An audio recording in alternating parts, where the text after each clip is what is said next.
Hey there, it's me Tamil Islam Topu and we are back.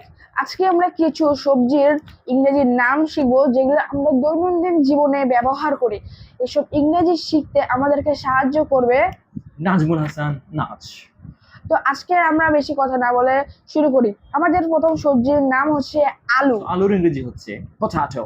তারপর হচ্ছে tomato, tomato, বেগুন, brinjal অথবা এগপ্লান্ট, করলা, বিটার গোর্ড, চিচিঙ্গা, রিচ গোর্ড, ঝিঙ্গা, স্নেক গোর্ড, মিষ্টি কুমড়া, পামকিন, ঢেঁড়স, লেডিস ফিঙ্গার অথবা ওকরা। গাজর, গাজর হচ্ছে ক্যারট, মূলা, র্যাডিশ, ফুলকপি, কলিফ্লাওয়ার, বাঁধাকপি। ক্যাবেজ। এখন আমরা কিছু শাকের নাম শিখবো যেগুলো আমরা প্রতিদিন খেয়ে থাকি।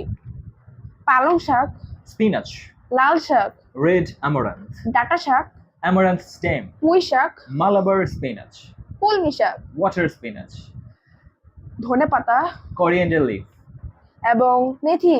ফেনুগ্রিক লিফ, এবং আমরা যেটা সবচেয়ে বেশি ইউজ করি, তুই কচু জানিস? টারো। তো এগুলো ছিল আমাদের কিছু সবজির নাম। আমরা আবার আসবো কিছুদিনের মধ্যে নতুন কোনো কন্টেন্ট নিয়ে। আজকের জন্য বাই।